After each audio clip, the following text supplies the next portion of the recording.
Last thing we're going to go through in this section is actually finding range values given domain values, or finding domain values given range values. On a table, if I said that the domain value was 5 and I asked you for the range value, you'd simply go down the table, find 5 in the domain, look across, and see what the range is. In a graph, it's not all that different, but it does end up being a little bit more complicated because of the visual. So question A, determine the range value when the domain value is -2. We know that the domain is -2. What is the range? Well, a domain of -2 means we're looking at -2 on the x-axis, because the x-axis is always the domain. So we're looking right here. And all this involves is actually tracing up or down at -2 to find where the graph is.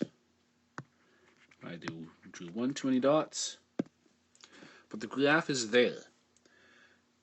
And the question that I'm asking you essentially is, what is the height? Because the range is on the y-axis. How high up the y-axis is this? So we look across and we trace that across to the y-axis, and I would say that's 13.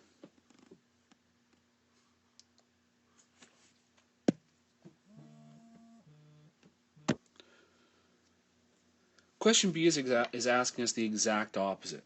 Now we want the domain value when the range value is 4.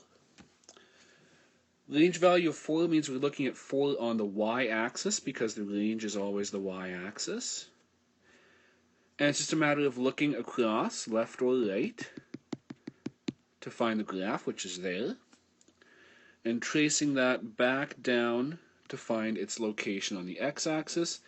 And I would say that it's at 1. It would help if I could draw one that looks like a 1, but it's at 1.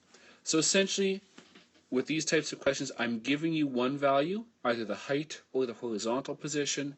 You need to find me the other one.